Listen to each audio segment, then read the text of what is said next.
ॐ गजाननं भूतगणादिसेवितं कपित्थजम्बूफलचारुभक्षणम् उमासुतं शोकविनाशकारकं नमामि विघ्नेश्वरपादपङ्कजम्। शान्ताकारं भुजगशयनं पद्मनाभं सुरेशं विश्वाधारं गगनसदृशं मेघवर्णं शुभाङ्गं लक्ष्मीकान्तं कमलनयनं योगिभिर्याधयानगम्यं वन्दे विष्णुं भयभवहरं सर्वलोकैकनाथम्।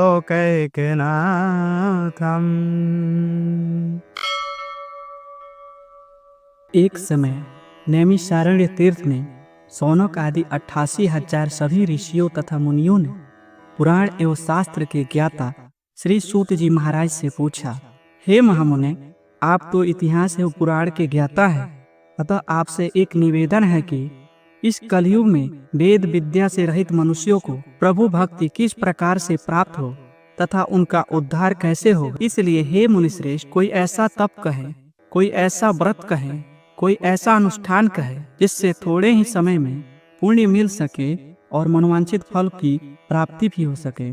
हमारी सुनने की प्रबल इच्छा है। सर्वशास्त्र ज्ञाता श्री सूत जी ने कहा, हे ऋषियों, आप सब ने सभी प्राणियों के हित के लिए यह बात पूछी है, क्योंकि परोपकार ही तो संतों का लक्षण है। इसलिए उस श्रेष्ठ व्रत को आप लोगों से कहूंगा जिस व्रत को नारद जी ने भगवान कमलापति से पूछा था। एक समय योगी राज नारद जी दूसरों के हित की इच्छा से अनेक लोकों में घूमते हुए मृत्यु लोक में आ पहुँचे। वहाँ उन्होंने देखा अनेक योनियों में जन्मे प्राणी अपने कर्मों के द्वारा अनेकों दुखों से पीड़ित है। ऐसा देखकर नारद जी ने अपने मन में विचार किया कि किस यत्न से इन प्राणियों के दुख का नाश हो सकता है। ऐसा मन में विचार कर विष्णु लोक को चले गए।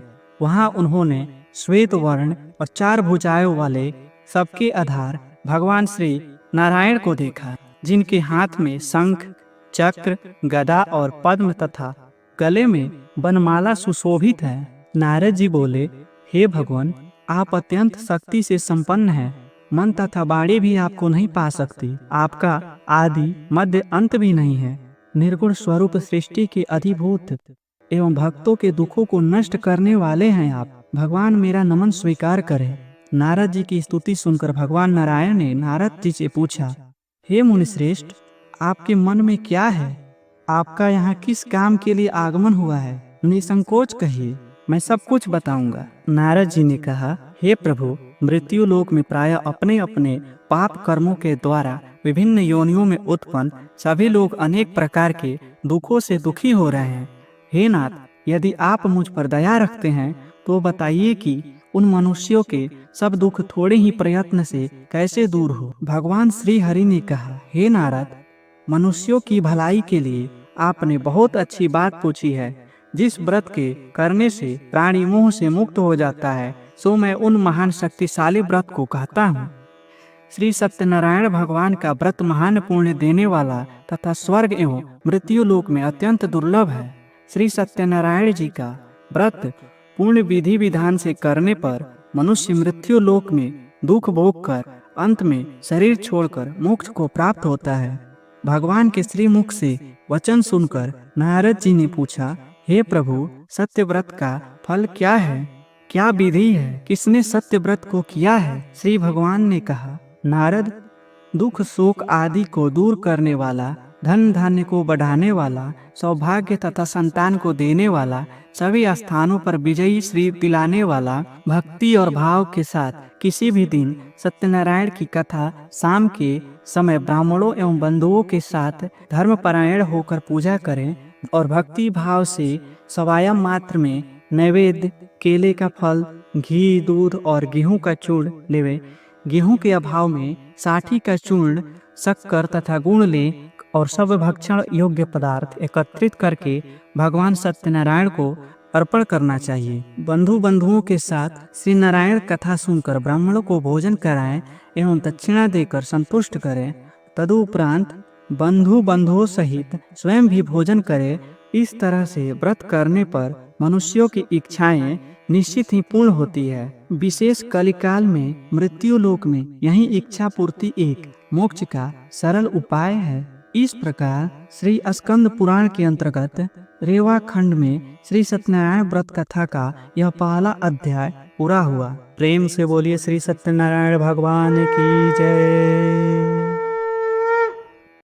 अथ द्वितीयो अध्यायः निर्धन ब्राह्मण तथा लकड़हारे की कथा। सूत जी बोले, जिसने पहले समय में इस व्रत को किया है उसका इतिहास कहता हूँ, उसे ध्यान से सुनो।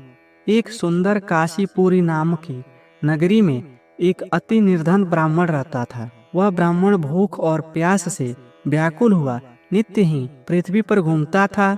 ब्राह्मणों से प्रेम करने वाले भगवान श्री विष्णु जी ने ब्राह्मण को दुखी देखकर बूढ़े ब्राह्मण का रूप धारण कर उसके पास जाकर आदर पूर्वक पूछा, हे विप्र, नित्य दुखी होकर पृथ्वी पर क्यों घूमते हो? हे श्रेष्ठ ब्राह्मण, वह सब कुछ मुझसे कहो, मैं सुनना चाहता हूँ। ब्राह्मण बोला, हे प्रभु, मैं बहुत निर्धन ब्राह्मण हूँ, भिक्षा के लिए ही पृथ्वी पर घूमता हूँ। हे भगवान, आप इस निर्धनता से छुटकारा दिलाने वाला कोई उपाय जानते हो तो कृपा पूर्वक बतलाइए। वृद्ध ब्राह्मण स्वरूप भगवान श्री विष्णु ने कहा, हे ब्राह्मण देव, भगवान सत्यनारायण मनोवांछित फल देने वाले हैं, इसलिए हे विप्र, तुम सत्यनारायण का व्रत का पूजन करो। सत्य व्रत करने से मनुष्य सभी दुखों से मुक्त होता है। ब्राह्मण को यत्न पूर्वक व्रत का संपूर्ण विधान बतलाकर बूढ़े ब्राह्मण का रूप धारण करने वाले श्री सत्यनारायण भगवान वहीं अंतर्ध्यान हो गए। इस व्रत को वृद्ध ब्राह्मण ने बतलाया है, उस व्रत को मैं निश्चय ही करूंगा। यह निश्चय कर निर्धन ब्राह्मण को रात्रि में नींद नहीं आई। तदंतर वह ब्राह्मण प्रातः काल उठा, नित्य क्रिया से पूर्ण होकर श्री सत्यनारायण भगवान जी के व्रत का निश्चय कर भिक्षा के लिए चल पड़ा। भगवत कृपा से उस दिन उसको भिक्षा में बहुत सा धन मिला, जिससे बंधुओं के साथ उसने सत्यनारायण व्रत किया। इस प्रकार सत्यनारायण की महिमा से ब्राह्मण सब दुखों से छूटकर अनेक प्रकार की संपत्तियों से युक्त हो गया। उस दिन से लेकर प्रत्येक महीने उसने व्रत किया। इस प्रकार भगवान सत्यनारायण के इस व्रत को वह श्रेष्ठ ब्राह्मण सभी पापों से मुक्त होकर दुर्लभ मोक्ष पद को प्राप्त किया। हे विप्र, पृथ्वी पर जो मनुष्य श्री सत्यनारायण व्रत कथा कराता है वह सब पापों से छूटकर दुर्लभ मोक्ष का अधिकारी बनता है। आगे जो पृथ्वी पर सत्यनारायण व्रत कथा करेगा वह मनुष्य सब दुखों से छूट जाएगा। हे ब्राह्मणों, इस तरह नारायण जी के श्रीमुख से कहा हुआ यह व्रत मैंने तुमसे कहा। हे ऋषियों, और क्या सुनना चाहते हो? ऋषियों ने कहा, हे मुनीश्वर, उस ब्राह्मण से सुनकर किस किस ने इस व्रत को किया, हम यह सब जानना चाहते हैं। सत्यनारायण व्रत पर हमारी श्रद्धा हो गई है। श्री सूत जी बोले, हे मुनियों, पृथ्वी में जिस ने इस व्रत को किया है वह सब सुनो। एक समय वह ब्राह्मण धन और ऐश्वर्य के अनुसार बंधुओं के साथ व्रत करने को तैयार हुआ। उसी समय एक लकड़हारा आया और बाहर लकड़ियों का गट्ठा रखकर ब्राह्मण के घर गया। प्यास से दुखी लकड़हारे ने ब्राह्मण को व्रत करते हुए देखा। ब्राह्मण को नमस्कार कर कहने लगा कि हे प्रभु, आप यह क्या कर रहे हैं और इसके करने से क्या फल मिलता है? कृपा करके विस्तार पूर्वक मुझसे कहिए। ब्राह्मण ने कहा, सभी मनोकामनाओं को पूर्ण करने वाला यह श्री सत्यनारायण भगवान का व्रत है। इसी व्रत के प्रभाव से मेरे यहाँ महान धन्य धान्य आदि की वृद्धि हुई है। ब्राह्मण से इस व्रत के बारे में जानकर लकड़हारा बहुत प्रसन्न हुआ।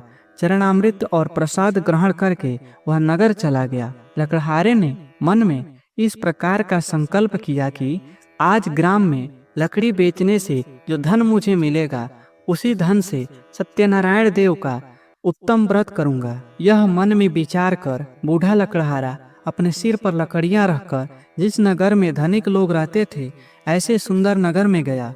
फलस्वरूप बूढ़े लकड़हारे को आज अन्य दिनों की अपेक्षा लकड़ियों का दाम दुगनी मात्रा में मिला। तदंतर वह बूढ़ा लकड़हारा दाम ले अति प्रसन्न होकर सत्यनारायण व्रत कथा की सामग्री सवाया यात्रा में लेकर अपने घर गया। तत्पश्चात उसने अपने बंधुओं एवं ब्राह्मणों को बुलाकर विधि विधान से भगवान सत्यनारायण के व्रत को किया। उस व्रत के प्रभाव से बूढ़ा लकड़हारा धन पुत्र आदि से युक्त हुआ और संसार के समस्त सुखों को भोगकर वैकुंठ को गया। इस प्रकार श्री स्कंद पुराण के अंतर्गत रेवाखंड में श्री सत्यनारायण व्रत कथा का यह दूसरा अध्याय पूरा हुआ। प्रेम से बोलिए श्री सत्यनारायण भगवान की जय। अथ तृतीयो अध्याय। श्री सूत जी बोले, हे श्रेष्ठ मुनियों, अब ध्यान पूर्वक आगे की कथा सुनो। प्राचीन समय में उल्कामुख नाम का एक सुबुद्धिमान राजा था। उल्कामुख सत्यवक्ता एवं जितेंद्रिय था। वह विद्वान राजा प्रतिदिन देव स्थानों में जाता तथा ब्राह्मणों को धन देकर उन्हें संतुष्ट करता था। उसकी धर्मपत्नी कमल के समान मुख वाली और सती साध्वी एवं शील आदि विनय गुणों से संपन्न तथा पति परायण थी। एक दिन भद्रशिला नदी के तट पर दोनों दंपतियों ने भगवान सत्यदेव व्रत का पूजन कर रहे थे। जिस समय राजा अपने परिवार के साथ व्रत एवं पूजन कर रहे थे, उसी समय वहां एक साधु वैश्य आया। उसके पास व्यापार के लिए बहुत सा धन था। भद्रशिला नदी के तट पर अपनी नाव को किनारे लगाकर राजा के पास गया और राजा को व्रत करते हुए देखकर विनयपूर्वक पूछने लगा। साधु ने कहा, हे राजन, भक्ति युक्ति चित्त से यह आप क्या कर रहे हैं? मेरी सुनने की इच्छा है, यह आप मुझे बताने की कृपा करें। राजा बोले, हे साधु, अपने बंधुओं के साथ पुत्र प्राप्ति के लिए महाशक्तिशाली सत्यनारायण भगवान का पूजन एवं व्रत कर रहा हूँ। राजा के वचन को सुनकर वह साधु वैसे आदर के साथ बोला, हे राजन, मुझसे इस व्रत का सब विधान कहें, अतः आपके कथा अनुसार इस व्रत को मैं भी करूँगा, क्योंकि मेरी भी कोई संतति नहीं है। राजा से व्रत का विधान सुनकर साधु व्यापार से निवृत्त होकर आनंद के साथ घर गया। साधु ने अपनी पत्नी से संतति देने वाले उस उत्तम व्रत का समाचार सुनाया और कहा, जब मेरी संतान होगी तब मैं इस व्रत को करूंगा। साधु ने ऐसी वचन अपनी पत्नी लीलावती से कहा। एक दिन उसकी पत्नी लीलावती आनंदित हो एवं सांसारिक धर्म में प्रवृत्त होकर सत्यदेव की कृपा से गर्भवती हुई तथा समय बीतने पर 10वें महीने में उसके यहाँ एक सुंदर कन्या का जन्म हुआ। वह कन्या दिनों दिन इस प्रकार बढ़ने लगी जैसे शुक्ल पक्ष का चंद्रमा बढ़ रहा हो। इसलिए उस कन्या का नाम कलावती रखा गया। तब लीलावती ने मीठे शब्दों में अपने पति से कहा, आपने जो संकल्प किया था कि संतान होने पर भगवान सत्यदेव का व्रत करूंगा, सो भगवत कृपा से हमारे यहाँ कन्या ने जन्म लिया है। आप संकल्पानुसार उस व्रत को क्यों नहीं कर रहे हैं? साधु बोला, हे प्रिय, इसके विवाह के समय व्रत कर लूंगा, अभी जल्दी क्या है। अपने पत्नी को भली भांति आश्वासन दे वह नगर को गया। साधु ने जब नगर में सखियों के साथ क्रीड़ा करती हुई अपनी पुत्री को विवाह योग्य देखा और तुरंत ही दूत को बुलाकर कहा कि पुत्री कलावती के लिए कोई सुयोग्य वणिक पुत्र खोज कर लाओ। साधु की आज्ञा पाकर दूत कांचनगर में पहुंचा और बड़ी खोज एवं देखभाल कर कन्या कलावती के लिए सुयोग्य वणिक पुत्र को ले आया। उस सुयोग्य वणिक पुत्र को देखकर साधु वैश्य ने अपने भाई बंधुओं एवं जाति के लोगों के साथ प्रसन्नचित्त होकर अपने पुत्री कलावती का विवाह उस सुयोग्य वणिक पुत्र के साथ कर दिया। लेकिन दुर्भाग्यवश विवाह के समय भी सत्यदेव का व्रत एवं पूजन करना भूल गया। पूर्व में व्रत का संकल्प करने के बाद भी संकल्प पूरा न करने के कारण भगवान सत्यनारायण कुपित हो गए। अपने कार्य में कुशल साधु अपने दामाद सहित समुद्र के समीप व्यापार करने रत्नासुर पहुंचा और वहां चंद्रकेतु राजा के नगर में दोनों ससुर जमाई व्यापार करने लगे। भ्रष्ट प्रतिज्ञ देखकर सत्यनारायण भगवान ने श्राप दे दिया कि इसे दारुण, कठिन और महान दुख प्राप्त हो। एक दिन भगवान सत्यनारायण की माया से प्रेरित होकर दो चोर राजा के धन को चुरा कर भागे जा रहे थे, किंतु पीछे से राजा के दूतों को आता देख हुए दोनों चोर घबरा कर भागते भागते धन को वहीं चुपचाप छुपा दिया जहां दोनों ससुर जमाई बैठे थे। तब दूतों ने उस साधु वैश्य के पास राजा के धन को रखा देखकर दोनों को बांध कर ले गए और प्रसन्नता से दौड़ते हुए राजा के समीप जाकर बोले, ये दो चोर हम पकड़ के लाए हैं, आप देखकर आज्ञा दे। राजा की आज्ञा से उनको कठिन कारावास में डाल दिया गया। भगवान सत्यदेव की माया से किसी ने उन दोनों की बात नहीं सुनी और राजा चंद्रकेतु ने उन दोनों का धन भी ले लिया। सत्यदेव के कुपित होने से इधर साधु वैश्य की पत्नी और पुत्री कलावती भी दुखी हुई। शारीरिक तथा मानसिक पीड़ाओं से युक्त भूख और प्यास से दुखी हो अन्न की चिंता से दर दर भटकने लगी। कन्या कलावती भी भोजन के लिए इधर उधर प्रतिदिन घूमने लगी। एक दिन भूख प्यास से अति दुखित हो अन्न की चिंता में कलावती एक ब्राह्मण के घर गई। वहां उसने सत्यनारायण व्रत को होते हुए देखा। वहां बैठकर उसने कथा सुनी और वरदान मांगा।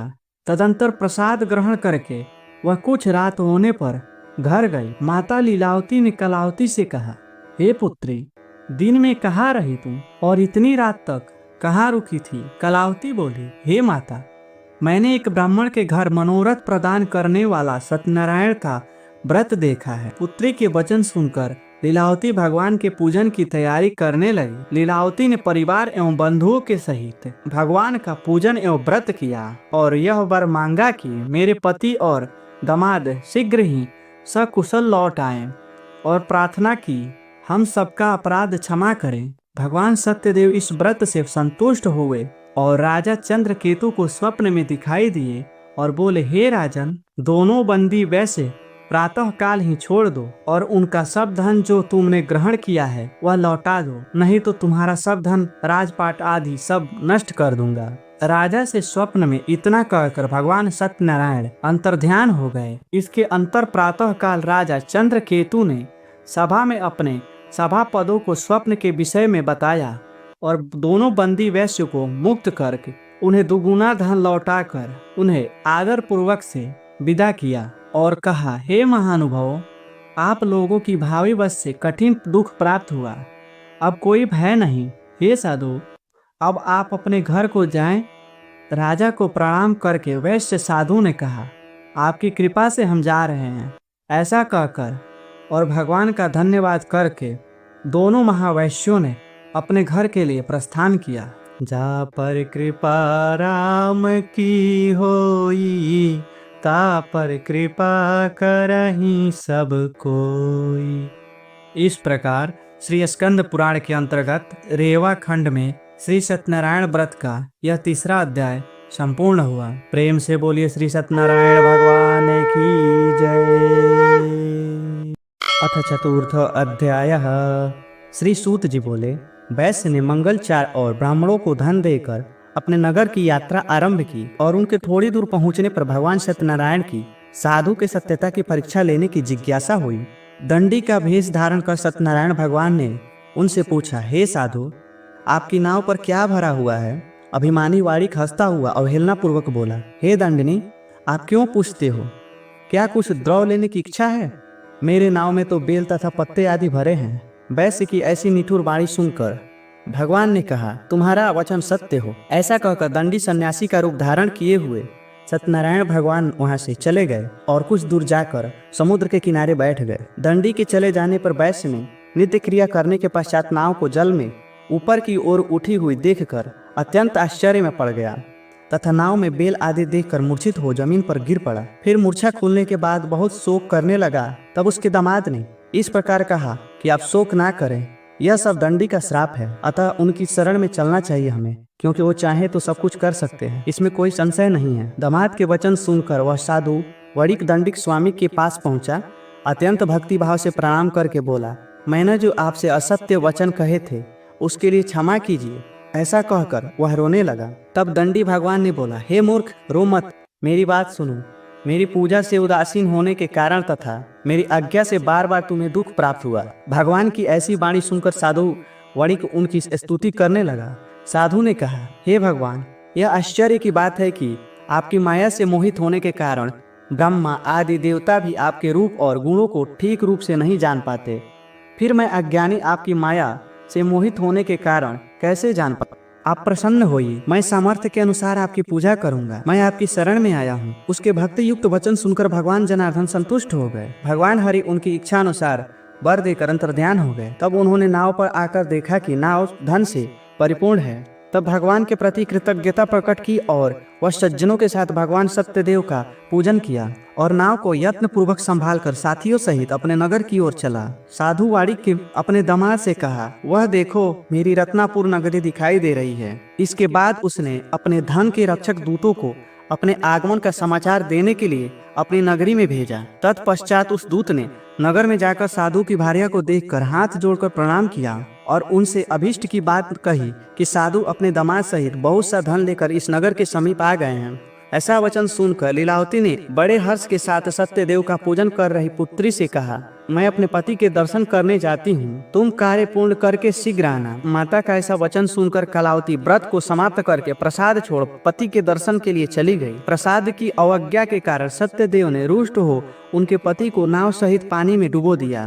तत्पश्चात कलावती अपने पति को देखकर रोती हुई महान शोकातुर होकर जमीन पर गिर गई। इस तरह नौका को डूबा हुआ तथा कन्या को रोते हुए देखकर साधु मन में विचार करने लगा, यह क्या आश्चर्य हो गया। नाव का संचालन करने वाला भी चिंतित हो गया। लीलावती ने कहा, न जाने किस देवता की उपेक्षा से नाव का हरण कर लिया गया। ऐसा कहकर स्वजनों के साथ विलाप करने लगी और कन्या कलावती को गोद में लेकर रोने लगी। ये सब देखकर वणिक साधु ने कहा, हे प्रभु, अपनी धन शक्ति के अनुसार मैं आपकी पूजा करूंगा।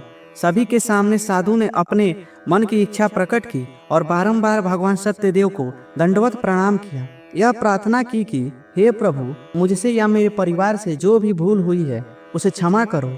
उसके दीन वचन सुनकर भगवान दीनानाथ को दया आ गई और आकाशवाणी के द्वारा कृपा पूर्वक बोले, हे साधु, तेरी कन्या ने मेरा प्रसाद छोड़कर अपने पति को देखने चली आई। निश्चय ही यही कारण है कि उसका पति दिखाई नहीं दे रहा। यदि घर जाकर प्रसाद ग्रहण कर आए तो तुम्हारी पुत्री निश्चित ही अपने पति को प्राप्त करेगी, इसमें कोई संशय नहीं है। आकाशवाणी को सुनकर कलावती ने शीघ्र घर पहुंचकर प्रसाद ग्रहण किया और पुनः आकर अपने पति का दर्शन पाया। तब वैश्य परिवार के सब लोग प्रसन्न हुए। कलावती कन्या ने अपने पिता से कहा, अब विलंब क्यों कर रहे हैं, अब तो घर चले। कन्या की बात सुनकर वणिक पुत्र संतुष्ट हो गया और धन तथा बंधुओं के साथ अपने घर को गया। उस दिन से हर पूर्णिमा के दिन सत्यनारायण भगवान का पूजन करते हुए इस लोक में सुख भोग कर वैकुंठ में चला गया। इस प्रकार श्री स्कंद पुराण के अनुसार रेवा खंड में श्री सत्यनारायण व्रत कथा का यह चौथा अध्याय पूरा हुआ। प्रेम से बोलिए श्री सत्यनारायण भगवान की जय। अथ पंचमो अध्याय। सूत जी बोले, हे श्रेष्ठ मुनियों, अब इसके बाद मैं दूसरी कथा कहूँगा, आप लोग सुने। अपने प्रजा का पालन करने में लीन तुंगध्वज नाम का एक राजा था। उसने भी भगवान सत्यदेव के प्रसाद को त्याग कर बहुत दुख पाया। एक बार वह वन में जाकर और बहुत से पशुओं को मारकर बड़ के पेड़ के नीचे आया। वहां उसने भक्ति भाव से ग्वालों को बंधुओं सहित संतुष्ट चित्त होकर सत्यदेव की पूजा करते हुए देखा। राजा अभिमानवश वहां न गया और न ही उसने भगवान सत्यनारायण को प्रणाम किया। जब ग्वालों ने भगवान का प्रसाद उसके सामने रखा तो वह प्रसाद को त्याग कर अपनी सुंदर नगरी की ओर चल पड़ा। ग्वाल वालों ने भगवान की इच्छा अनुसार प्रसाद ग्रहण किया। इधर राजा को प्रसाद का परित्याग करने से बहुत दुख प्राप्त हुआ। जब अपने राजमहल में आया तो क्या देखा, उसने अपना सब कुछ नष्ट पाया। संपूर्ण धन धान्य एवं सभी पुत्र नष्ट हो गए। राजा ने अपने मन में यह निश्चय किया कि अवश्य ही भगवान सत्यनारायण ने हमारा नाश किया है, इसलिए मुझे वहीं जाना चाहिए जहाँ श्री सत्यनारायण व्रत का पूजन हो रहा था। तत्पश्चात वह राजा मन में विश्वास कर ग्वाल वालों के समीप गया और उसने ग्वाल वालों के साथ भक्ति और श्रद्धा के साथ विधि पूर्वक भगवान सत्यनारायण का पूजन किया एवं प्रसाद ग्रहण किया। भगवान सत्यदेव की कृपा से राजा पुनः धन और पुत्रों से संपन्न हो गया। इस लोक में सभी सुखों का उपभोग कर अंत में वैकुंठ को प्राप्त हुआ। श्री सूत जी कहते हैं कि इस परम दुर्लभ व्रत को जो व्यक्ति करता है और पुण्यमयी भगवान की कथा को भक्ति युक्त होकर सुनता है उसे भगवान सत्यदेव की कृपा से धन्य धान की प्राप्ति होती है। बंदी बंधन से मुक्त होकर निर्भय हो जाता है। डरा हुआ व्यक्ति भय से मुक्त हो जाता है। संतानहीन को संतान प्राप्त होती है। यह सत्य बात है, इसमें किसी प्रकार का संशय नहीं है। भगवान की कृपा से उसके सभी पाप नष्ट हो जाते हैं एवं सभी मनोरथ को प्राप्त कर अंत में वैकुंठ को प्राप्त करता है। हे ब्राह्मणों, इस प्रकार मैंने आप लोगों से भगवान सत्यनारायण के व्रत को कहा, जिसे करके मनुष्य सभी दुखों से मुक्त हो जाता है। हे ऋषियों, कलयुग में तो भगवान सत्यदेव की पूजा विशेष फलदायी है। भगवान विष्णु को ही कुछ लोग काल, कुछ लोग सत्य और कोई सत्य देव तथा दूसरे लोग सत्यनारायण नाम से पुकारेंगे। अनेक रूप धारण करके भगवान सत्यनारायण सभी का मनोरथ सिद्ध करते हैं। कलयुग में सनातन भगवान विष्णु ही सत्यव्रत रूप धारण करके सभी का मनोरथ पूर्ण करने वाले होंगे। हे श्रेष्ठ मुनियों, जो व्यक्ति प्रतिदिन भगवान सत्यनारायण की इस व्रत कथा को पढ़ता है और सुनता है, भगवान सत्यनारायण की कृपा से उसके सभी पाप नष्ट हो जाते हैं। हे मुनीश्वरों, पूर्व काल में जिन्होंने इस व्रत को किया था उनके अगले जन्म का कथा कहता हूँ। सतानंद नाम के ब्राह्मण सत्यनारायण के व्रत के प्रभाव से दूसरे जन्म में सुदामा नामक ब्राह्मण हुए और उस जन्म में भगवान श्री कृष्ण का ध्यान करके उन्होंने मोक्ष प्राप्त किया। अकड़हारा भिल्ल गुहो का राजा हुआ और अगले जन्म में उसने श्री राम की सेवा करके मोक्ष प्राप्त किया। महाराजा उल्कामुख दूसरे जन्म में राजा दशरथ हुए, जिन्होंने श्रीरंगनाथ की सेवा पूजा करके अंत में वैकुंठ धाम प्राप्त किए। इसी प्रकार धार्मिक और सत्यव्रती साधु पिछले जन्म में सत्यव्रत के प्रभाव से दूसरे जन्म में मनोरध्वज नाम का राजा हुआ। उसने आरे से चीरकर अपने पुत्र की आधी देह भगवान श्री कृष्ण को अर्पित कर मोक्ष प्राप्त किया। महाराज तुंगध्वज जन्मांतर में स्वयंभू मनु हुए और भगवान संबंधी